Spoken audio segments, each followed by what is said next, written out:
Okay, ready? Yes. Welcome to Intentionally Living with Padilla Family. Okay, that isn't the real start yet. Hello. Can you stop? This is Tea Time with Jen, and I am here today with you. My name is Junior. This is Jen. She's the host. Thank you very much. We need to redo that, but you can do it just like that if you want to. No, just use that. Because I wasn't there. And I said, could you stop? Oh. This is Tea Time with Jen. I am Junior, and this is your host, Jen. The great, the magnificent, the beautiful. Welcome back to the Padilla Family Homestead. This should be a fun tea time with Jen. This is episode 4? 100. 100. This is episode 4. This is my husband, Junior, as he's already introduced himself. Not Junior. I'm the extreme. Actually, my first name's Eugenio. But we call him Junior. I go by Junior. So, what are you drinking? What's your tea, honey? Whoa. You just knocked them over, Mr. Extreme. We're drinking tea. Yummy tea. Tea. And our little Christmas mugs. She purchased Bourbon Barrel Holiday Tea. When she told me how much it was, I told her she was crazy. But once I tasted it, I said, we need to order more. So, yeah. So, this is from the Stivers Homestead. Like you said, it's Bourbon Barrel Holiday Tea, and it is so good. I got it on their Black Friday sale. It almost tastes like butterscotch tea. Almost, but there's like different to it. It's like, yeah, it's just... It's so good. It's good. So, it's not crazy. It's, if you think about it, you spend, let's say, we have Dutch Brothers near us. And if you buy an iced tea there, it's like $4 or whatever for a large, I think. No, we don't mind spending money at Dutch Brothers, though, because they do good things with their money. Right. And same thing. That's why we don't mind doing it for Stivers. In the long run, it's also helping a small business. And on top of that, for a packet, you can get, let's say, 8 cups of tea. Yeah, this will be about 8 deal for us because we're doing huge mugs. And we're big people. I'm a big guy. I like doubled everything. And so this comes out to about it'll be about $1 a cup of tea. And which is not but bad. These are like massive cups of tea, so it's way cheaper than drinking tea out, and it's super special and super yummy. It's like a gourmet tea. So I'll link their page below. I think they're on Etsy actually. So it's Stivers Homestead. How are you, honey? I'm good. Yeah? Enjoying yourself? You're happy to be on the show today? Yes. Nervous. All my wackiness might come out. Oh, it already did. Look at your intro. So, today we are talking about intentionally approaching relationships. So if you're new to Tea Time with Jen, we're kind of touching on a lot of the subjects that are in intentionally living. We've talked about chasing your dreams. We've talked about approaching the holidays. We just did an intro on why we kind of started in this process anyway, with how living in this lifestyle. And so I thought it would be really good to have my hubby on to talk about intentionally approaching relationships, because we really took this very seriously as starting a relationship. Yeah, we up front, it's like, hey, if we're gonna make this work, if we're gonna make this happen, it has to be done for the right reasons, because I don't believe in divorce. That shouldn't even be in our vocabulary. And whatever happens, we'll make it work. Right. And I had come from a previously failed relationship, and had gone, what, 11 years? I don't know. Single, 7.5 years single without dating. And I, number one, had a little girl and I did not want to start off a relationship and bring in guys in and out and so forth. That was not something that I was interested personally in doing. And we decided, well, we met very interestingly. We weren't looking. Not in the very common way, I would say. Because we weren't even looking, and we used to play a war game on a mobile app. Called Mobile Strike. Mobile Strike, yes. And I was an R4, rank 4 on that in the alliance we were in. An officer. And they brought, the head of the alliance brought him over from a different game. Yes. And at first I was like, who is this player? I don't want anything to do with him. Wow. Thanks. And the lady, like when you play online games and you play war games, you get very used to, like, you have to have very strong walls and boundaries. And so the lady who brought him over was like, no, actually he's a really good guy. And can you teach him the ropes, teach him about the alliance and all this stuff? So we end up talking, and one thing led to another. A lot of here we are, sleepless nights talking. I mean, the more we talked, the more we wanted to talk, and the less we wanted to sleep. And then it was funny because when it came down to us eventually meeting, I mean, I used to live in Fresno. She lived here in Sacramento, northern Sacramento area. And for me, it was a 3.5 hour drive. And I won't say I wasn't nervous, because I was really nervous. Even during the date, we decided to go to a mall where it was very public during the day. Oh, I was adamant that we met in a public place because I was so sure I was going to end up dead in a dumpster somewhere. To this day, what are we, 6.5 years into our relationship? Yeah. And we've been married for 5. I still point out trash. Yeah, he still points out dumpsters. His favor is that we have one dumpster in our apartment complex. Yeah. And when he goes, oh yeah, I'm parked by the dumpster. So. Oh yeah. So I want to preempt this with, we approached our relationship and kind of the things we're going to talk about today, with some biblical standards. Now, with saying that, I don't believe any one person is perfect. We have a whole lot of issues. I think that if I came from a failed relationship where I wasn't even married. And so I have no judgment. If you have been divorced in the past, don't just click off and think we're like bashing people for being divorced. It's just how we decided to enter our relationship, because I had been hurt in the past, and I had a failed relationship. We both really wanted to make sure we understood that we were in this for the long haul. I mean, we didn't do everything 100% down to the T. Right. But the biggest thing is communication is what we decided. If we had any issues, anything that we needed to do, we had to talk about it and come to common grounds. Right. And so we approached with, number one, our first thing was we couldn't joke about divorce. We both needed that security to understand that we were in this for the long haul. When we made our vows, we were making them to God, and that this was a lifelong thing. Because I think sometimes if we have a way out, sometimes we're going to go for that because it's the easier option in a hard time, or it feels like it is an option, and we want to make sure that's not an option on the table for us. So that's one of the things that we intentionally approached our relationship from the very beginning.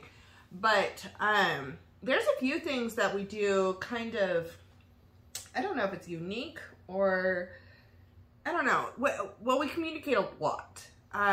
We are two very, very different people. Well, at first we thought we had a lot in common. Which we did. But the more you get to learn each other, you get to learn that you have more things in common, but more than likely you have less things in common.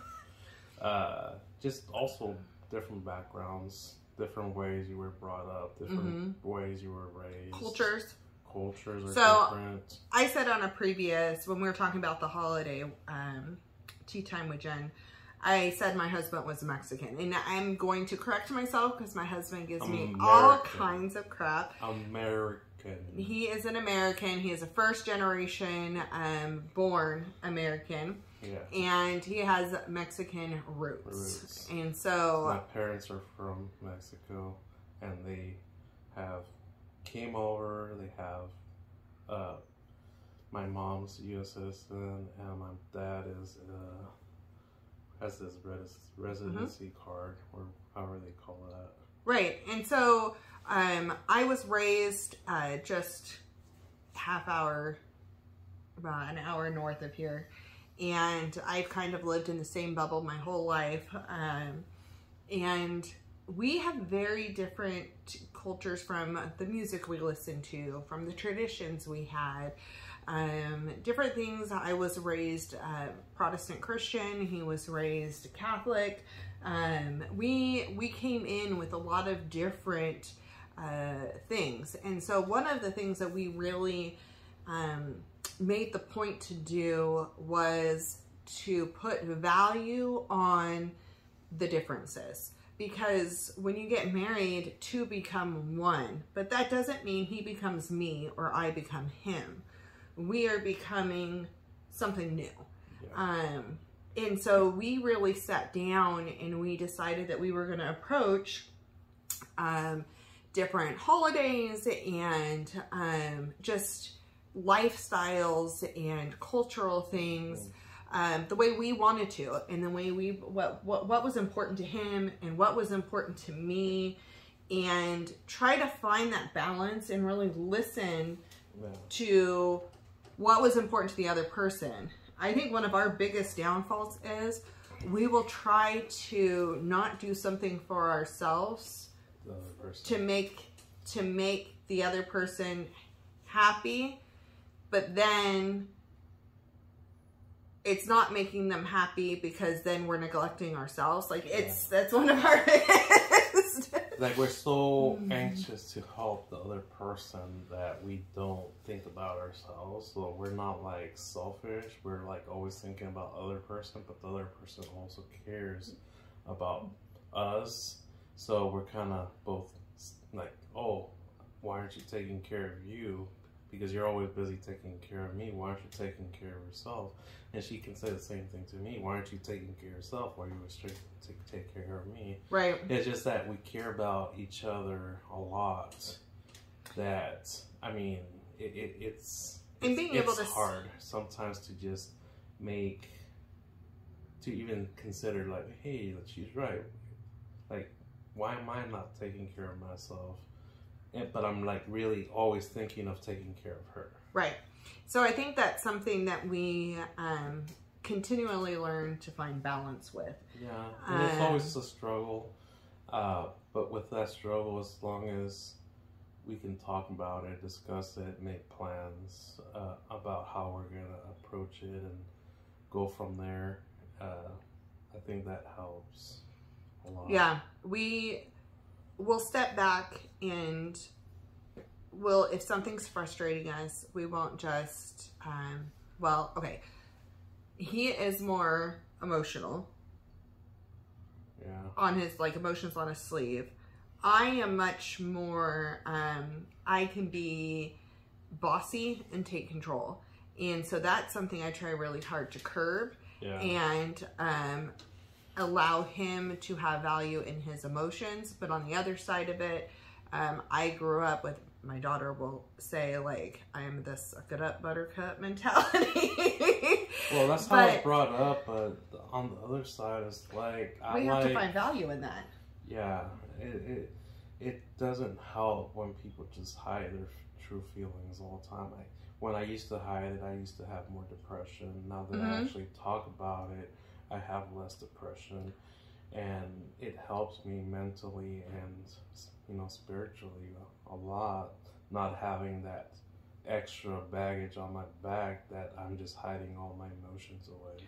And that's something we really had to focus on with intention, is if there was something going on, taking a step back from the busy life, from the schedule, those type of feelings sometimes will come up at the most inopportune times.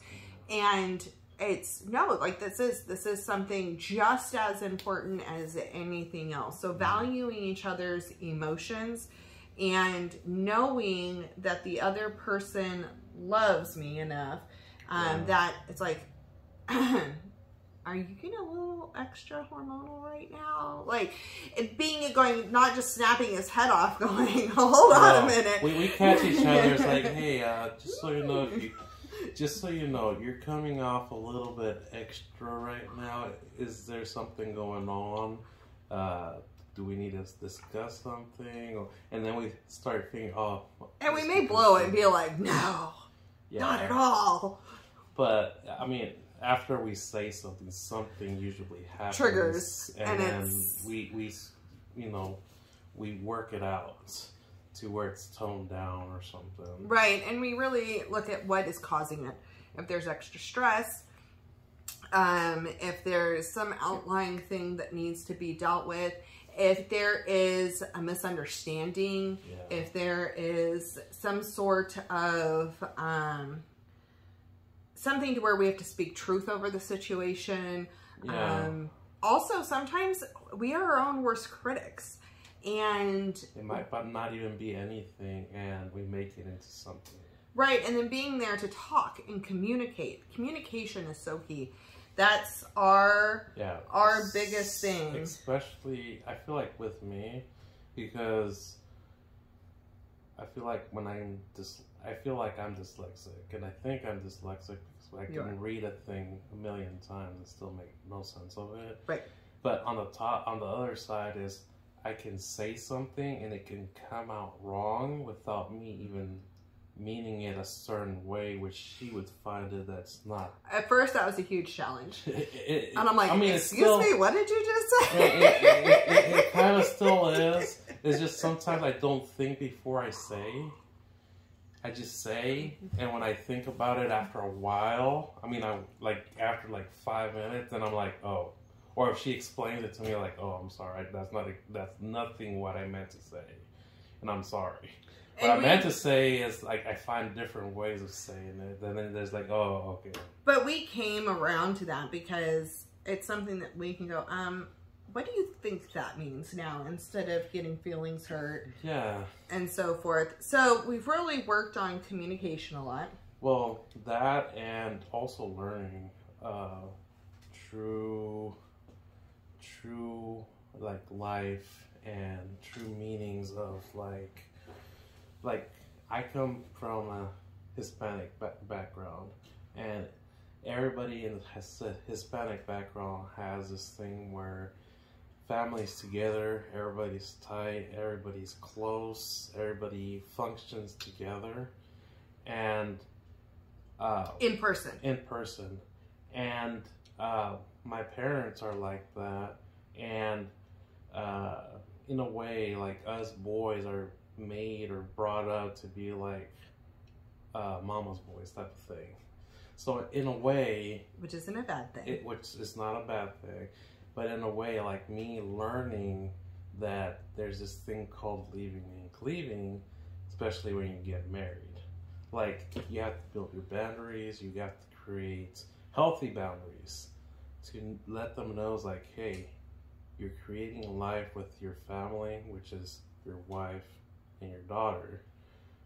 You still have your family, which is your parents and your brothers and sisters, but it's a different type of love and family type of thing.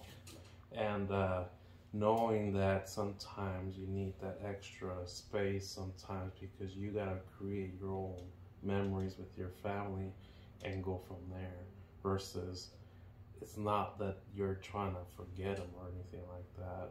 And some people can see it that way, but it's not what it is. It's not. And I was raised where we were all together, but my parents did get divorced when I was, I think, 19. And my family has scattered. And they are in all different states now. And so I have, for a very long time, been keeping relationships alive and communicating. And sometimes I fail in that. Sometimes I'm really strong in that. I mean, I think I talk to my mom like almost once a day.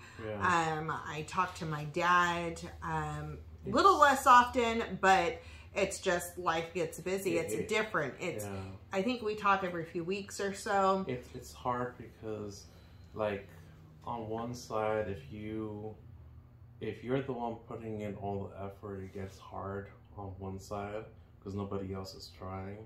But if everybody tries, then it's a little bit easier.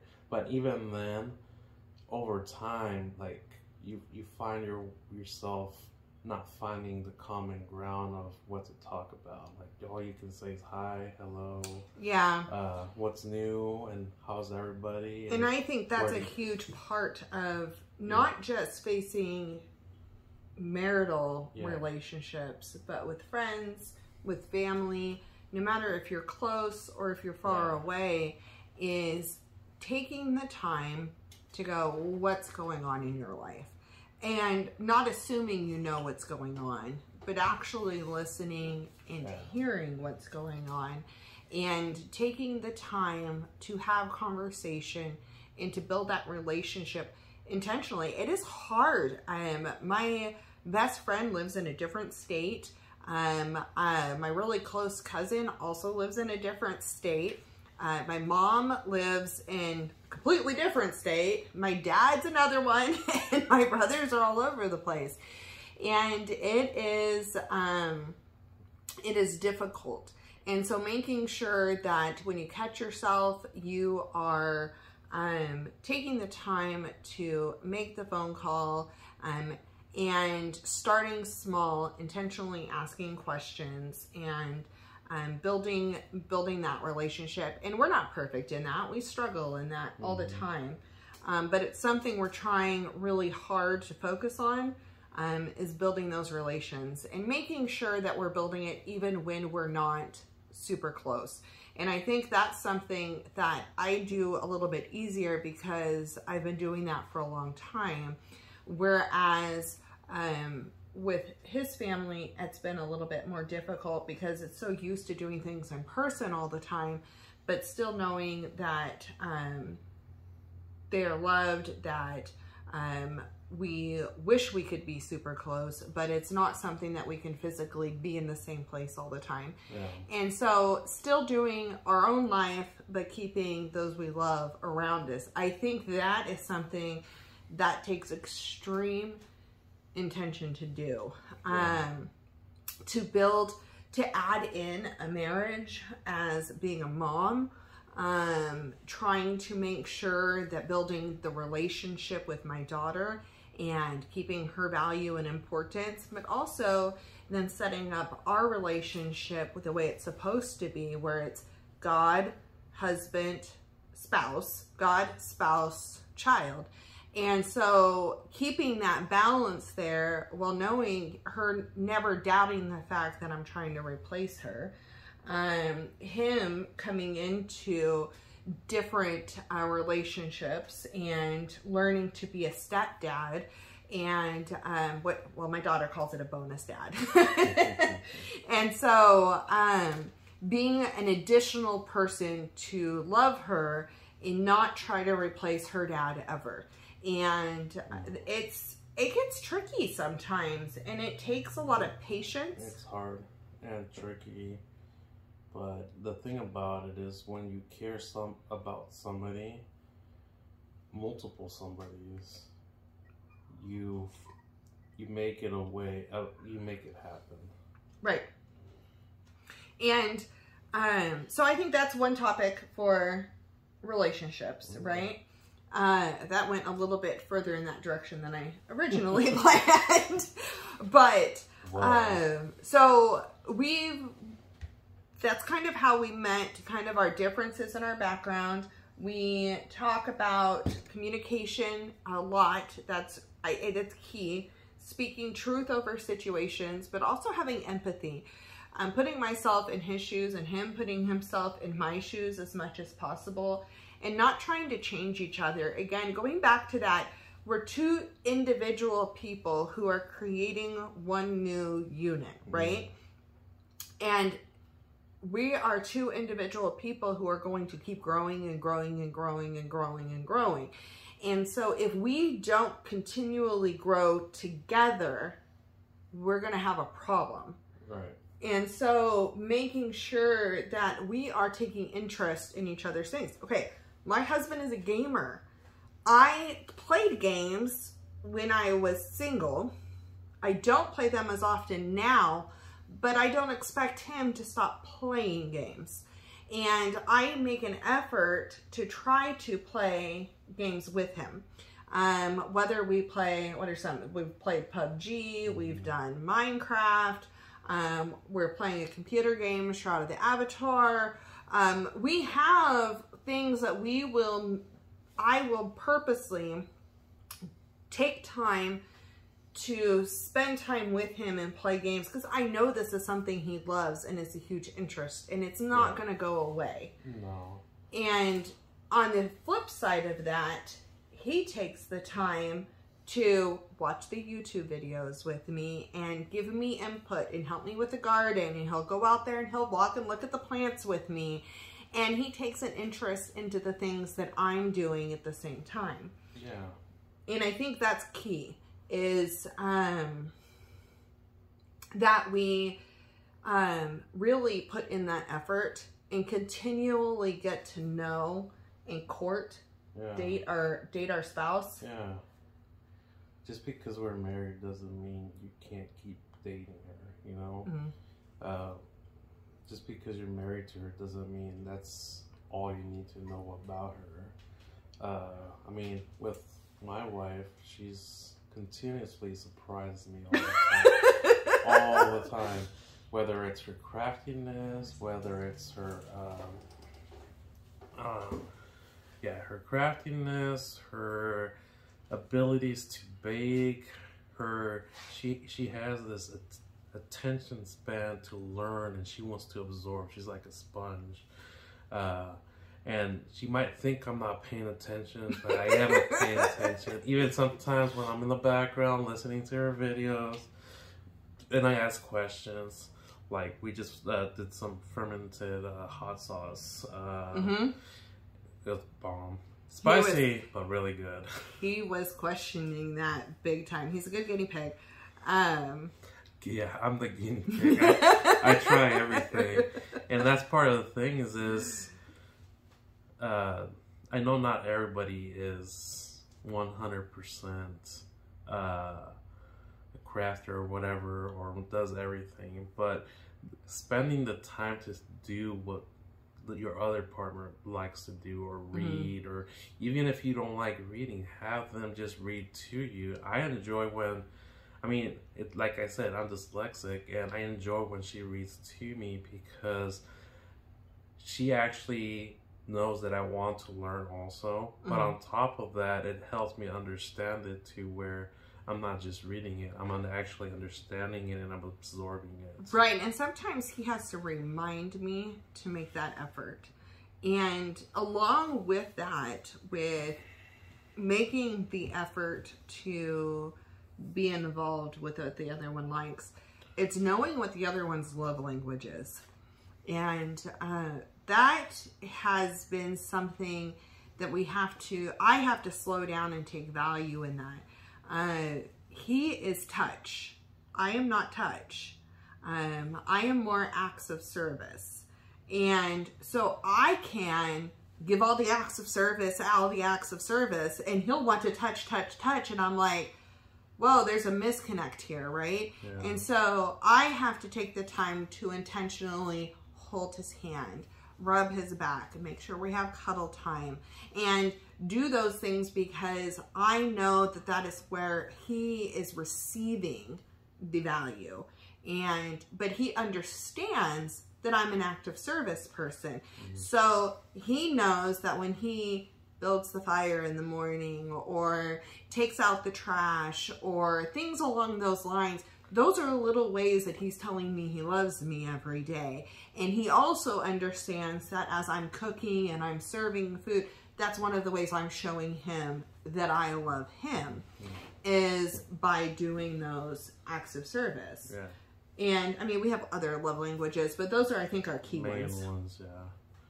Yeah, I like to touch, I like to rub, and that's me just lovey-dovey stuff. Yep. You know? And we have to be open when sometimes I'm like, oh, okay, so bubble time. Not okay, he doesn't get the man flu, but No. when he is not feeling good, he wants to cuddle. And my initial reaction is, there's germs, go away. I don't want to get sick. I need to be able to take care of you. Don't touch me. And if I'm sick, I want to go into a bubble and I keep everybody away from me because I don't want to get them sick.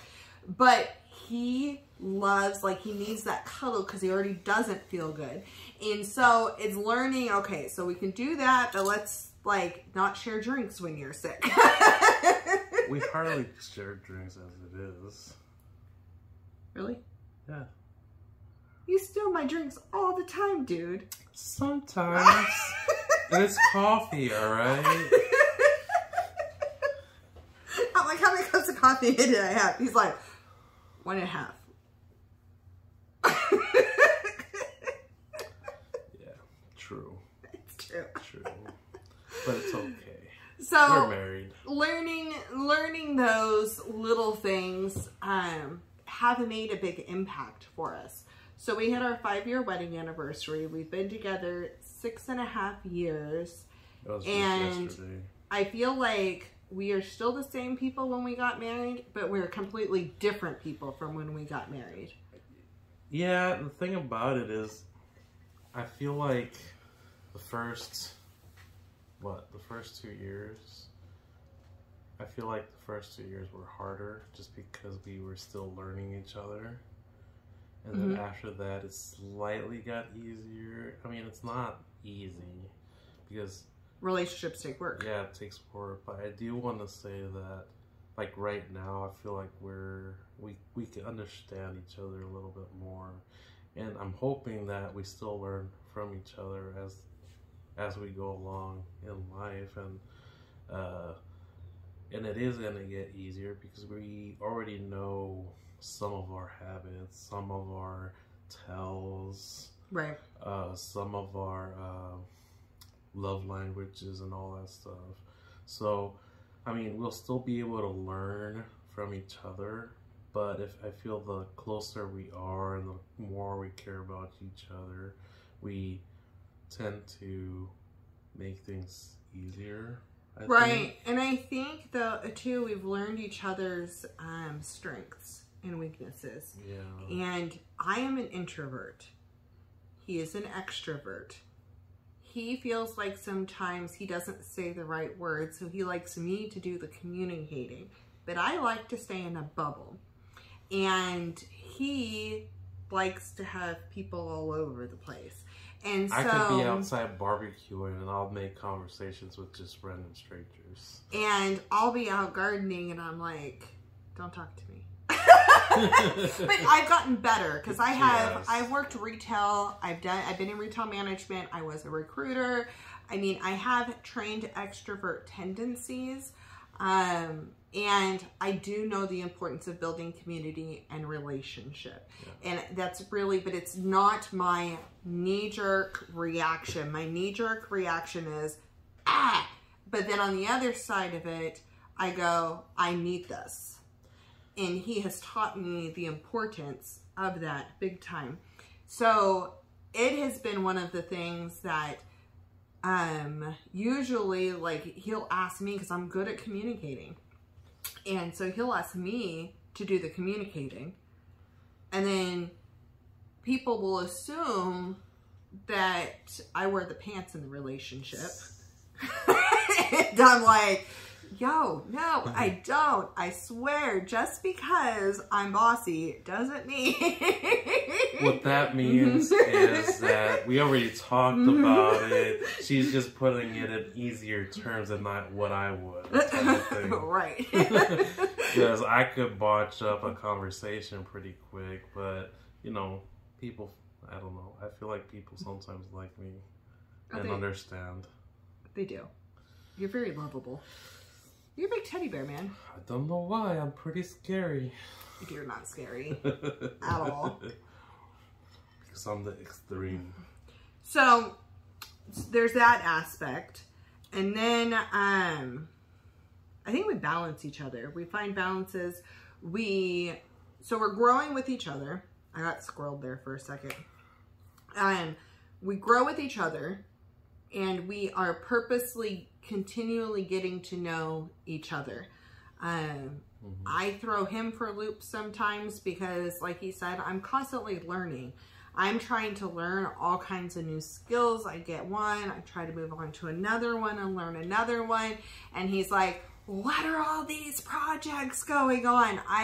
what was it, like 5,000 browsers? He's like, you always have 5,000 browsers. I'm a one browser dude. Yeah. Step it down and come back. And then I'll have to go, okay, hold on, I can't jump this far ahead. And then for him, he's going, okay, so I'm a one browser person. I need to know how to tell her what I actually need from this conversation. Yes. Just like the way she works is like this, and then like this. I can only go like this, like tunnel vision almost. But I can absorb as I'm within the tunnel, as if she's guiding me. I told him, I go, one of the reasons why we work so well together is I'm looking at all the paths. I'm going all over the place. I'm trying to figure out all the different things. I'm hearing input from here and here and here, and I can take it and I can go, okay, so these are the pros and cons I see. Which direction are we going to go? And it's boom, this. But if we talk about all the different things, it's too much. But if we talk about pros and cons, which direction do you want to go? That's when he then makes the decision. Well, that's because the way my brain works. Like if you tell me where's this at, I'm gonna say that way.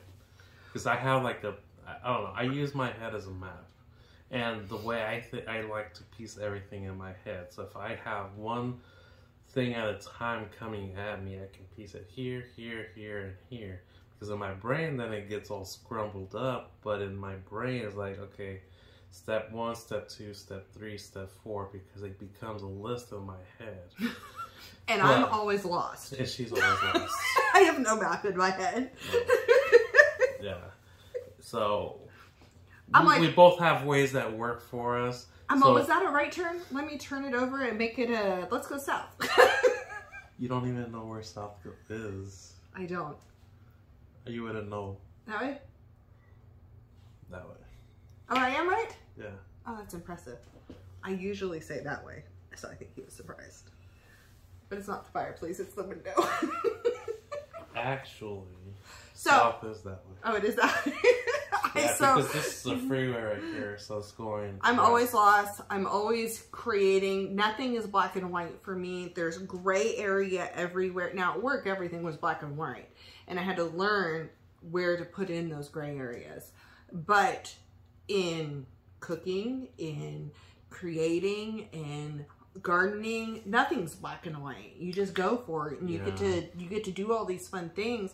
Where he's like, you do cross too many wires, you're gonna electrocute something. And so it's neat because we balance each other so well with that. Yeah, because she's getting knowledge from one side and she has some knowledge from her past. I have knowledge from what I do, which, I mean, I know a little bit of electrical. I know little bits of everything to get me by. Not saying I know everything, but I do know enough that if you cross a neutral and a common, or a neutral and a hot, it's gonna spark because you can't, can't cross. That's why I don't touch wires. I don't know what any of that means. Neutral's a common, so it would have nothing to do with it. So it's a grounded wire, but if you have a hot, if you touch them together, it'll spark. Okay. But I let you deal with the wires. Yeah, I'll do the wires. I like wires. So just don't touch wires in water. So finding each other's strengths and weaknesses, and helping the other one grow in their weaknesses, I think is important. But guys, just have chocolate nearby all the time. Or caramel. Caramel. Best friends. But squirrel. You totally squirreled me. Rebel. Now she wants them. So we know each other's weaknesses and we know each other's strengths. Yeah. And I think it's building up the strengths, building up the weaknesses, partnering together. Communication is so important. And because we struggle so hard with making the other person happy, I will ask 1,000 times, is that really what you want to do? And he'll ask, are you sure that's what you really want? Yeah. And because we second guess, like the other person's trying to say something that they think we want. Sometimes that'll drive us nuts because we both don't know what we really want. And it just becomes this, like, what do you want? Oh no, what do you want? Like, how about you choose today or I choose today? It's actually helped a whole lot to not eat out, to eat at home. Because then we just make whatever's here. Right, because then I just cook it. But when we used to go out and eat, we're like, you choose. And eventually sometimes we kind of get frustrated with each other because we can't just make up our mind. And it's not just a her thing, it's a me thing too. It's just we're so wanting to just do something for her because that's why I want her to choose, but she wants to do it for me, so she wants me to choose. And in my brain, I was like, well, what can you eat? And then she's like, what do you eat? Big life decisions, it makes that communication so much more important. So we've really taken the time to step back and slow down and to figure out and clearly communicate. Yeah. Not just, because communication isn't just this. I'm not just talking at him. No. It has to be in a way, in a language that he's going to understand. And it's the same thing for him when he's talking to me, to communicate in a way that I don't have a second guess. I don't have to figure out what he's trying to say between the lines, you know? And then not just that, the biggest thing is I have to sometimes put my pride aside and it's like, hey, what do you mean by this? Because there's times she uses some words or the way she says it comes in a different way, and I'm like, what do you really mean, or what does that even mean? Because I really don't know what that means. And us guys, we don't like to say like, oh, I don't know what that means, because you're a guy, you're like, I should know this. And on the other side, I swear this last year I've been more hormonal than normal and emotional. And so, his face says volumes. So, but I have had to many times step back and apologize and go, I need to clarify and I need to apologize for my behavior. And I also would like to reapproach this subject and start it over. And to be able to seriously forgive and move forward. Yeah. Yeah. Do you agree? Yeah. But the other side is also us understanding that sometimes they might not realize it's what's happening until you kind of like drop a hint. It's like, hey, tunnel vision. Like, are you feeling all right? You're just coming a little bit more aggressive right now, or am I just overreading it or whatever, Right. And it's not something to don't say it like in a really bad way or to where it's going to offend them. Just say, hey, you know, are you all right? It's just you're coming off a little bit more strong right now. And just, you know, everything's going to be fine. Right.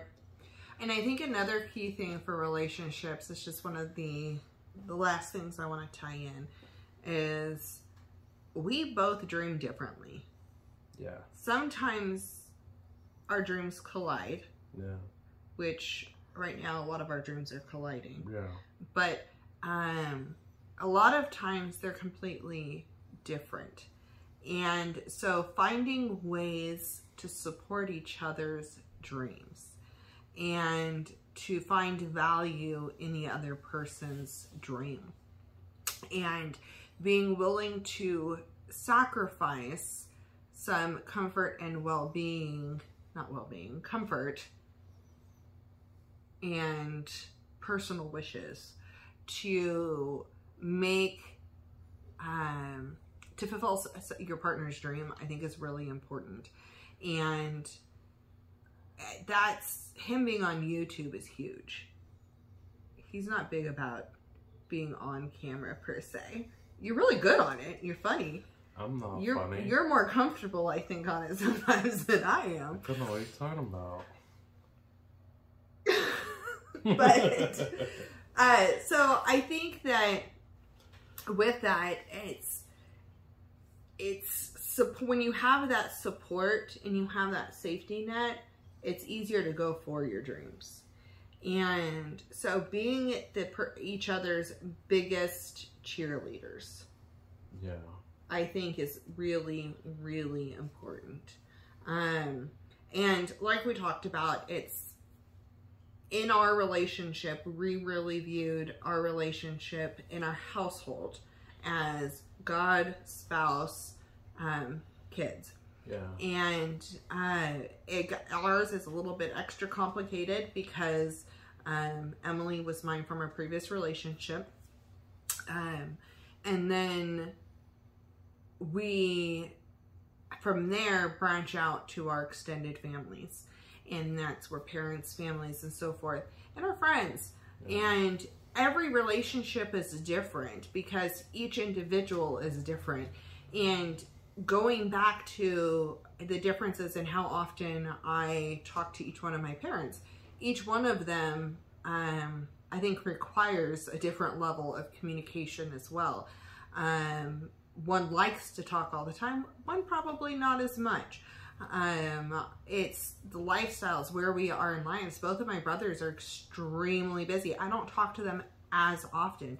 They both hopefully know that I love them to pieces, you know? Like us, they have their worlds going on, and they have their family, and they have, you know, real life going on, and, you know, both of them are going through things, and both of them are dealing with different situations. It's like for my brother, Gary, he's, you know, going through life too. He has a young one and a new baby and working and trying to help his family, and my dad, my parents, and my other sisters, you know, my other brother Christopher. It's just everybody has life going on, and just because, you know, to honor and respect their life and value the life that they're building for themselves, and still love. And the biggest thing I've noticed is everybody has something going on. Everybody has life going on. I mean, you might not know somebody on the street, and they might be going through something. Like, people say I find things in people. I'm like, I just noticed that they're going through something sometimes. But it's not that you notice, it's just something's telling you that, you know, they're going through stuff. And life just happens. So another thing I think with relationships, whether it's spouses, kids, extended family, friends, you're not always going to agree with each other. No. There's going to be lots of times we don't always agree at all. And it's being able to agree to disagree, to be able to communicate what it is, why you feel the way you do, respect the other person's feelings, and understand, try to empathize where they're coming from, why they're feeling that way.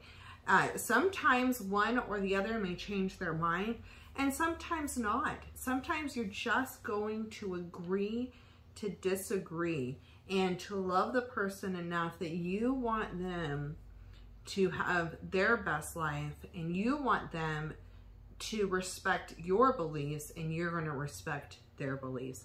And I think that comes down to religion. I think that comes down to politics. I think it comes down to lifestyles. It goes to everything. And not everybody understands why we do certain things in our life. Not everybody has to agree with it. The biggest thing is that the two of us really focused on creating our safe place and our relationship and our world.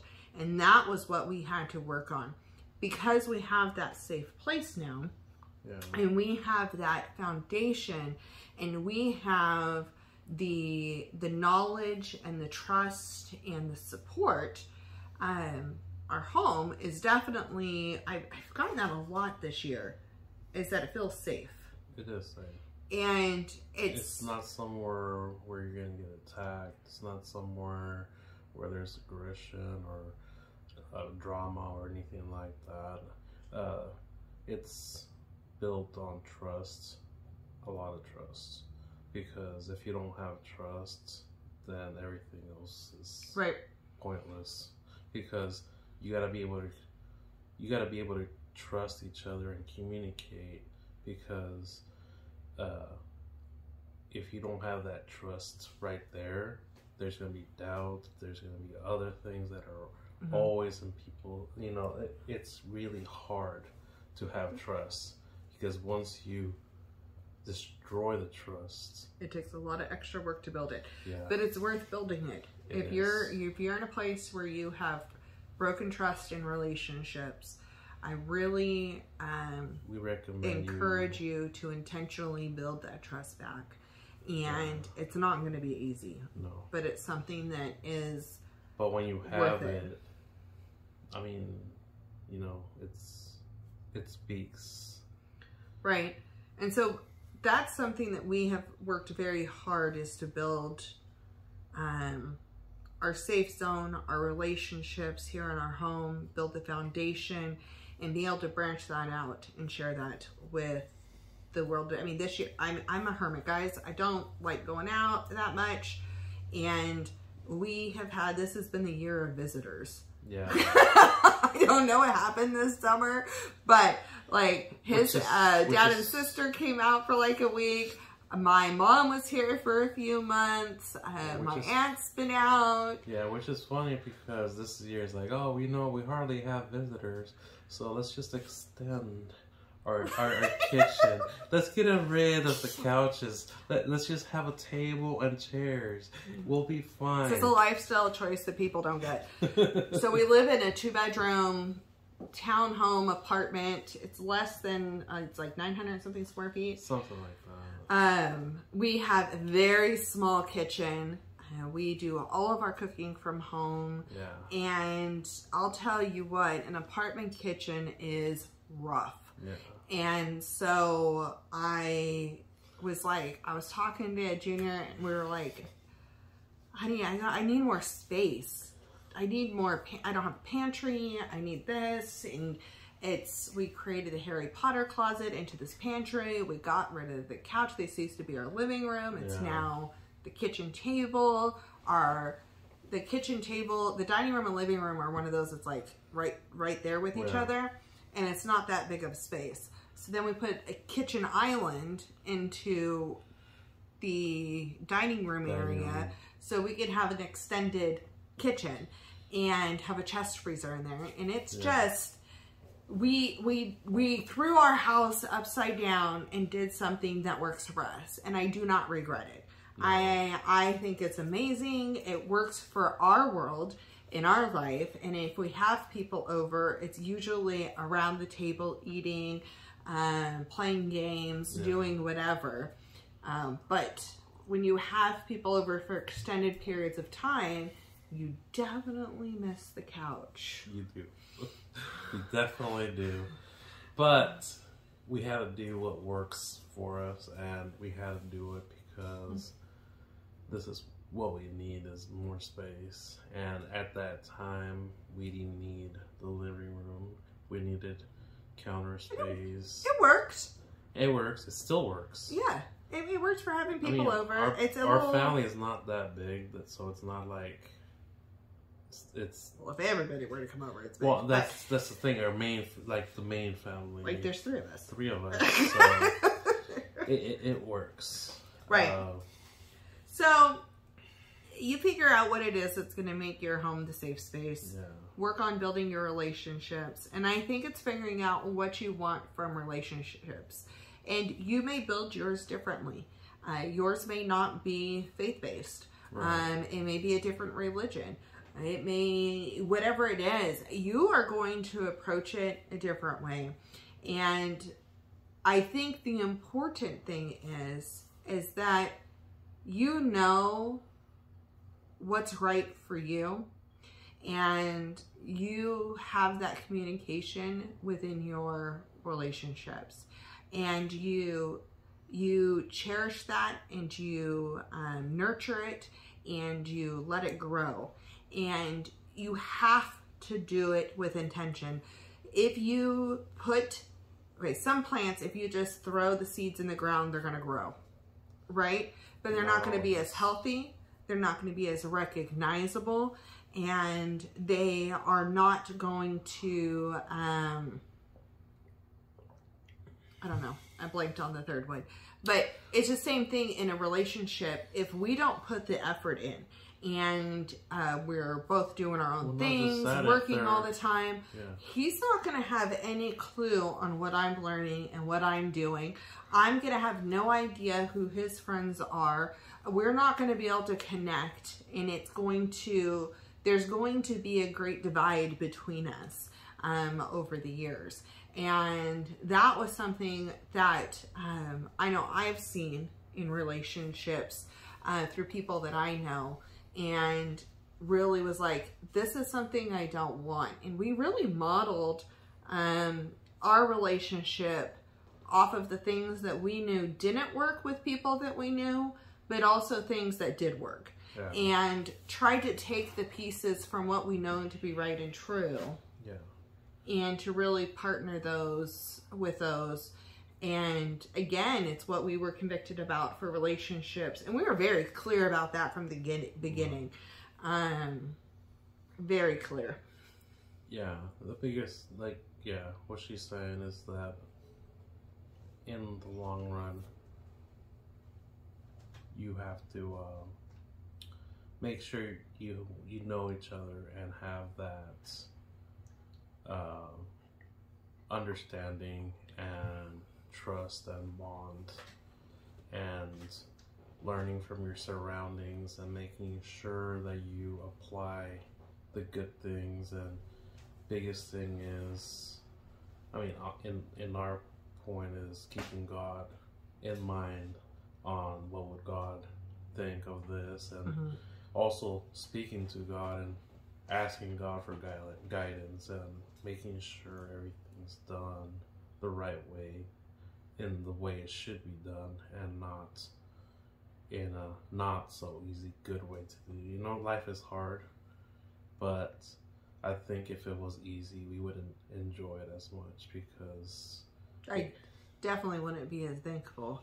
Yeah, because you're if thankful. I hadn't gone through all the hard. The thing about it is, we've gone through lots of things, but I feel like regardless, God has always managed to provide. Right. And then we have really, this is another thing, we really chose our perspective. Yeah. And how we choose to view things. And somebody said something, I'm trying to remember who it was. It was Jessica from Roots and Refuge. She made a comment on, I think it was a Facebook Live, and it hit, because it's how I was feeling, but I didn't understand, I didn't verbalize it well. And it was, people don't offend me. It's my choice to be offended or not. Yeah. I have the decision whether I choose to allow somebody else's opinion, somebody else's comments, somebody else's whatever to offend me, whether I let it go that far. Otherwise, it's a comment, it's their belief, good for them, and move on. Yeah. And that really, the way that she worded that made sense to me. And it's in a way, like, people believe and some people don't. But just because we believe, it's not, you guys shouldn't attack us for believing. We're just trying to share what we believe in. Right. And that's one of the great things about living in the country that we live in, is the fact that we have that freedom, and we're very thankful for the freedom that anybody can believe in, in whatever, whoever it is, and that's the right. And I think that should be honored and cherished. And if you are young or looking for love or whatever, first disclaimer, I don't suggest looking in war games. That usually doesn't turn out. No. We were a rare exception. It's really rare, and a lot of catfishes. Yeah, catfishers. I mean, we weren't looking. That's not where we were looking, and God just made it like, hey, you two are lost in this war games. How about I put you together and make things right and get you away from these war games? I still like, video games and stuff like that, but, I feel like us two merging together and becoming one filled that gap. That gap that, of need. The void. The void of, I need something. She was my something. And you're mine. Yeah. So I don't think I think that let things happen naturally. Don't rush it. And to figure out to be the best version of you. And my mom told me something when I was a teenager that hit me. And it was, when you are looking, write down what type of man that you want to marry. I said, okay. So I wrote all that stuff down, all the things I wanted in a man. And then she goes, now write down what type of woman you would have to be for that type of man. Okay. And then that's what you need to work on. And if that's not who you are, if that's not who you want to be, then maybe your idea of what type of man you need needs to change. Yeah. Or you need to work on yourself and don't try to change somebody else. Changing somebody doesn't work. And you want to honor and you want to cherish the person that they are. Love who they are when you get together, and love who they're going to become. Biggest thing is find somebody that loves you for who you are, not for what they want you to be. Right. Not who you are. Yeah. Even if you don't see who you are. No. Even if they see who you are, but you don't. The biggest thing is, from what I've learned, is in relationships, there's only so long before somebody can fake it. Right. And they end up, coming out and being, something different. But following your heart and your gut, biggest thing is your gut. My gut told me. That's the Holy Spirit. Yeah. My gut told me this was the right thing. And I'm not saying it was easy, because that 3.5 hour drive for our first in-person meet, I'm talking about hours and hours of just texting and chatting, That in-person meet was nerve-wracking, especially driving 3.5 hours. I almost turned around to the half hour. And then I do want to say, when I first saw her, my knees shook, I was sweating, I had this little twitch, cute. And every time I hold her hand, my hands were sweaty. I was like, oh, this is going to deter her. I'm sweating too much. And we pretty much had an all-day date. We had like 8 or 9 hours. Yeah. And when you find somebody that you can spend that amount of time, I mean, even to this day, it's worth the work. Yeah, put in the work. Even to this day, even like through COVID, when we were at home together, I mean, we could spend years in the same spot, not move, and we wouldn't grow tired of each other. We would still want to be with each other. We really like spending time together. Yeah, we're weird like that. Very weird. So I think we're going to wrap it up because it's been a long one. If you're still with us, thank you so much for hanging out with us. We love each other very much. Yeah. And we see a lot of people sometimes flounder, and we see a lot of people looking. And this is just what we decided to do. And it's something we did with intention, and it took a lot of hard work and a lot of balancing feelings, hurt feelings, and we did not always communicate well. And I think, and we wouldn't be having this video if we hadn't felt like we are pretty good at it and been told by multiple people that we're pretty good at it. So the communication is the key that we're good at now. Communication. We still have other things to work on. Yeah, we still have, we're not perfect or anything, but we still have our, little things we still need to work on, and but communication is key. Other thing is trust. And from there on, it gets priorities, perspective. Yeah, I feel like after all that, it just gets somewhat easier, because once you have all that, I mean, the list just starts shrinking. So if you start at 100, if you take away 1 or 2% of that, it just gets closer to where where you want to be. And just have, faith and trust, and don't give up. I almost want to say pixie dust right there. Pixie dust? Yeah, it's faith, trust, and pixie dust. Pixie dust doesn't work. I know.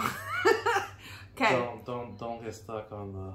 Don't get stuck there. Yeah. So, fairy tales aren't real. So, thank you for joining us. I hope that you enjoyed episode 4 of Tea Time with Jen.